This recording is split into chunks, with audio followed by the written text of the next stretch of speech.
Hello बच्चों, हम लोग पिछला क्लास में जो है क्लास 10th का जो चैप्टर पढ़ रहे थे प्रश्नावली 1.2 वो कंप्लीट हो चुका है। आज हम लोग जो है एक नया चैप्टर पढ़ेंगे जो कि दूसरा वाला चैप्टर होगा इसका। तो जिस चैप्टर का नाम क्या है, बहुपद नाम है। तो चलिए देखते हैं बच्चों के बहुपद क्या होता है, उसका डेफिनेशन क्या होता है, सारा एक एक बात पे चर्चा करेंगे। इसके बाद फिर हम लोग जो है इसके सवाल पे जाएंगे।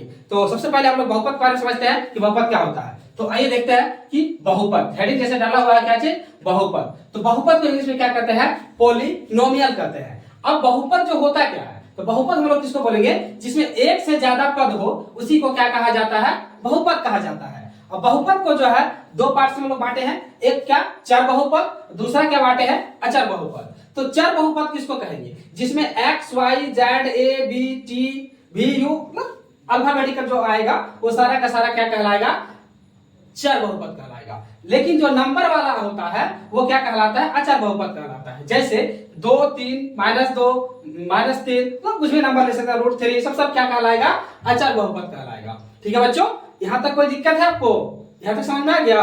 चलिए आगे देखते हैं। अगला हम लोग चर बहुपद और अचर बहुपद तो समझ गए, लेकिन नेक्स्ट अब हम लोग क्या समझेंगे कि बहुपद क्या होता है, क्योंकि मेरा हेडिंग ही क्या था कि बहुपद। तो हम लोग बहुपद होने के लिए क्या क्या शर्तें होता है उस चीज को समझते हैं। बोलते हैं बहुपद ऐसे बीज व्यंजक को बहुपद कहते हैं। क्या, ऐसे बीज व्यंजक को बहुपद कहते हैं जिसमें 3 राशियों का पालन हो। कितना राशि का पालन होगा बच्चों, 3 राशि का पालन होगा। तो ये पहला राशि आपका क्या होना चाहिए कि चर राशि का घातांक एक धनात्मक पूर्णांक हो। चर राशि का जो घातांक होगा वो क्या होना चाहिए, एक धनात्मक पूर्णांक होना चाहिए। दूसरी बात आपको क्या ध्यान में रखना है कि दूसरी बात आपको यह ध्यान में रखना है, पदों की संख्या निश्चित हो। पदों का संख्या क्या हो, निश्चित हो। ऐसा नहीं कि मतलब जो मन सो ले दिया उठा के चलिए हो गया, ऐसा नहीं। पद का संख्या क्या होना चाहिए, निश्चित होना चाहिए। तीसरा बात आपको क्या ध्यान में रखना है कि प्रत्येक पद में चर राशि का गुणांक एक वास्तविक संख्या हो। ठीक है, कि प्रत्येक पद में चर राशि का गुणांक जो है एक वास्तविक संख्या हो। अब देखिए बच्चों, अगर आप वास्तविक संख्या के बारे में नहीं जानते हैं तो आप जाइए, मेरा बेसिक क्लास है वहां पे जाके देख लीजिए कि वास्तविक संख्या क्या होता है। सारा संख्या के बारे में वहां पे बताया गया है। तो तीसरा कंडीशन आपको समझ में आ गया कि प्रत्येक पद में चर राशि का गुणांक क्या होना चाहिए, एक वास्तविक संख्या होना चाहिए। इसके बाद हम लोग क्या देखेंगे कि बहुपद का प्रकार क्या क्या है। तो बहुपद का जो प्रकार है वो क्या है कि एक पदी बहुपद होता है, द्विपदी बहुपद होता है और त्रिपदी बहुपद होता है। चलिए, एक पदी बहुपद किसको बोलेंगे बच्चों, तो एक पदी बहुपद जो बोला जाएगा जिसमें एक पद हो, जैसे हो गया x हो गया, 7x हो गया, x² हो गया, -3y हो गया। तो ये सब जो है एक पदी बहुपद कहलाएगा। जिसमें पदों की संख्या 1 हो वह एक पदी बहुपद कहलाएगा। जिसमें पदों की संख्या 2 हो द्विपदी बहुपद कहलाएगा। जिसमें पदों की संख्या 3 हो त्रिपदी बहुपद कहलाएगा। जैसे बच्चों द्विपदी बहुपद में लिखा हुआ है x² + x, तो इसको प्लस के साथ एक और ऐड हो गया, तो ये द्विपदी बहुपद में चला जाएगा। 3 एग्जांपल दिया हुआ है, और भी आप ले सकते हैं, बहुत सारा, कोई दिक्कत नहीं है। ये द्विपदी बहुपद में चला जाएगा। और त्रिपदी बहुपद में क्या होगा, 3 जो है लिखेगा, जैसे 3x³ हो गया, +3x² हो गया और +7 हो गया। तो ये जो 3 पद हो गया ये त्रिपदी बहुपद कहलाएगा। तो क्या बच्चों यहां तक समझ में आ गया? यहां तक अगर किसी को कोई दिक्कत है तो बोलिए, यहां तक किसी को कोई दिक्कत नहीं होना चाहिए। तो चलिए अगला देखते हैं। बहुपद समझ में आ गया, बहुपद के प्रकार समझ में आ गया। अब हम लोग क्या देखेंगे, और एक चीज देखना पड़ता है इसमें, शून्य बहुपद। आखिर ये क्या होता है कि शून्य बहुपद किसको बोलेंगे, तो बोला जाता है वह बहुपद जिसमें चर की घात शून्य हो तो वह शून्य बहुपद कहलाते हैं। जिसमें चर की घात, चर क्या है, ये सब चर है, ये सब जो आप देखें ये सब क्या है, चर है, और इसके घात अगर शून्य हो जाएगा तो ये कौन सा बहुपद कहलाएगा बच्चों, शून्य बहुपद कहलाएगा। कौन सा बहुपद कहलाएगा, शून्य बहुपद कहलाएगा। ठीक है, तो शून्य बहुपद इसको बोलेंगे। अब इसी में हम लोग देखेंगे रेखिक बहुपद के बारे में देखेंगे। ठीक है, और सब जो है आगे देखेंगे। तो एक चलिए हम देख लेते हैं पहले रेखिक बहुपद, फिर इसको हम लोग आगे और देखेंगे। तो रेखिक बहुपद क्या होता है कि वैसे बहुपद जिसकी अधिकतम घात 1 हो। क्या बच्चों, रेखिक बहुपद में क्या बोला गया कि वैसे बहुपद जिसका अधिकतम घात कितना होना चाहिए, 1 होना चाहिए। जब अधिकतम घात 1 होगा तो इस तरह का बहुपद को हम लोग क्या बोलेंगे, रेखिक बहुपद कहेंगे। ठीक है बच्चों, तो चलिए रेखिक बहुपद तक समझ में आ गया। अब हम लोग आगे लिखते हैं, तो आगे लिखने के लिए इसको मिटाना पड़ेगा, तो इसको मिटाते हैं फिर हम लोग आगे लिखते हैं। ठीक है, चलिए तो रेखिक बहुपद पढ़ लेते हैं। अब हम लोग देखते हैं कौन सा द्विघाती बहुपद क्या होता है।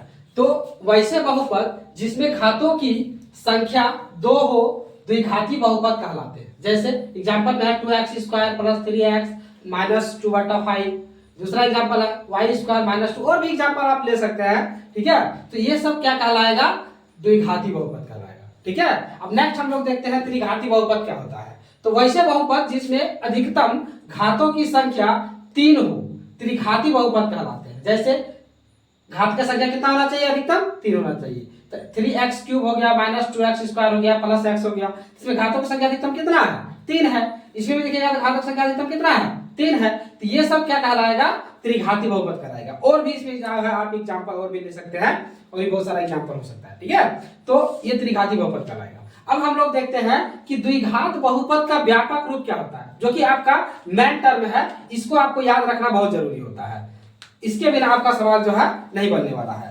तो द्विघात बहुपद का व्यापक रूप, जैसा कि हेडिंग डाला गया है कि द्विघात बहुपद का व्यापक रूप। तो द्विघात बहुपद का व्यापक रूप क्या होता है कि ax square plus bx plus c, ax square plus bx plus c, ये द्विघात बहुपद का क्या होता है, व्यापक रूप होता है। जहां a does not equal to 0, तो a जो है 0 नहीं होना चाहिए। अगर a 0 हो जाता है तो फिर ये द्विघात बहुपद कहलाएगा ही नहीं।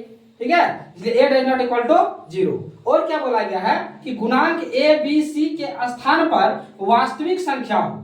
गुणांक जो है a b और c, इसके स्थान पे क्या होना चाहिए, कोई वास्तविक संख्या होना चाहिए। ठीक है बच्चों, तो ये क्या हो गया, कहलाएगा द्विघात बहुपद का व्यापक रूप कहलाएगा। अब हम लोग देखेंगे जब सवाल बनाएंगे तो द्विघात जो है गुणांक a b c है, इसके स्थान पे कोई भी वास्तविक संख्या आ सकता है, तो वहां पे हम लोग देख लेंगे। ठीक है, तो अब क्या होगा, इसको बनाने के लिए कुछ फार्मूला भी है। जैसे कि शून्यांकों का अगर हमको बोलेगा योगफल निकालने के लिए, तो हम लोग कौन सा फार्मूला का यूज करेंगे। जब हम लोग को शून्यांकों का योगफल निकालने के लिए बोलेगा तो अल्फा प्लस बीटा बराबर माइनस b बटा a लगाएंगे। क्या लगाएंगे कि शून्यांकों का योगफल बराबर अल्फा प्लस बीटा बराबर माइनस b बटा a लगाएंगे। और शून्यांकों का अगर गुणनफल निकालने के लिए बोलेगा तो अल्फा इंटू बीटा बराबर c बटा d लगाएंगे। क्या लगाएंगे, शून्यांकों का अगर गुणनफल निकालने के लिए बोलेगा तो alpha into beta is equal to c बटा d निकालेंगे। तो चलिए बच्चों, अब जो है ये थ्योरी का जितना भी मेरा पार्ट्स था वो सारा का सारा जो है कंप्लीट हो गया। अब हम लोग इसका चैप्टर पे एंट्री करेंगे और एक एक सवाल को देखते हैं, और एक एक सवाल को हम लोग क्या करेंगे, इसको बनाएंगे। ठीक है बच्चों, तो चलिए अब हम लोग सीधा चैप्टर पे एंट्री करते हैं। यहाँ तक किसी को कोई दिक्कत है जी, है ना। चलिए बहुत बढ़िया, अब हम लोग चैप्टर में एंट्री करते हैं। चलिए बच्चों, हम लोग जो है थ्योरिकल पार्ट पढ़ चुके थे। अब हम लोग जो है चैप्टर पे एंट्री करते हैं, और चैप्टर में जो है प्रश्नावली 2.1 का हम लोग जो है बनाएंगे। तो प्रश्नावली 2.1 में क्या है क्वेश्चन, उसको देखते हैं। तो क्वेश्चन है कि किसी बहुपद px के लिए y बराबर px का ग्राफ नीचे आकृति 2.10 में दिया गया है। प्रत्येक स्थिति में px के शून्यांकों की संख्या ज्ञात कीजिए। तो प्रत्येक स्थिति में आपको क्या करना है, शून्यांकों की संख्या ज्ञात करना है। तो शून्यांकों का संख्या निकालने के लिए आपको सबसे पहले कुछ नोट पॉइंट देखना है। तो नोट पॉइंट क्या है कि x अक्ष में जितने भी कट बिंदु मिलेंगे उतना ही शून्यांक होगा px के लिए। बोला गया है कि x अक्ष में, जो ये x अक्ष है, यही ना x अक्ष है जी, तो x अक्ष में जितना भी कट बिंदु मिलेगा, ठीक है, उतना ही शून्यांकों का संख्या होगी। ठीक है, तो हम लोग क्या देख रहे हैं कि इसमें px जो बिंदु है, x बिंदु में क्या कोई कहीं पे कट मिल रहा है, नहीं मिल रहा है। तो यहाँ पे शून्यांकों का संख्या क्या हो जाएगा, तो यहाँ पे जो है हम लोग लिखेंगे कि शून्यांकों की संख्या px बराबर 0, क्योंकि यहाँ पे शून्यांकों संख्या तो कुछ है ही नहीं, तो क्या हो जाएगा px बराबर 0। उस तरह फिर इसमें चेक कर लेते हैं। तो इसमें क्या लिखेंगे, शून्यांकों की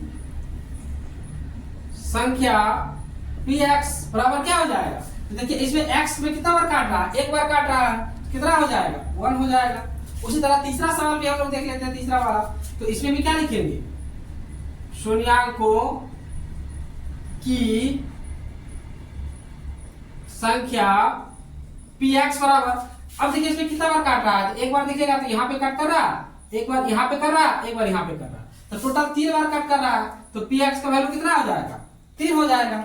ठीक है, तो ये तीनों सवाल जो मेरा क्या हो गया, कंप्लीट हो गया। और इसलिए अब 3 सवाल बचा हुआ है, उसको भी आप आराम से बना सकते हैं। तो चलिए वो 3 सवाल आपका होमवर्क रहा, वो तीनों सवाल आप जो है कर लीजिएगा।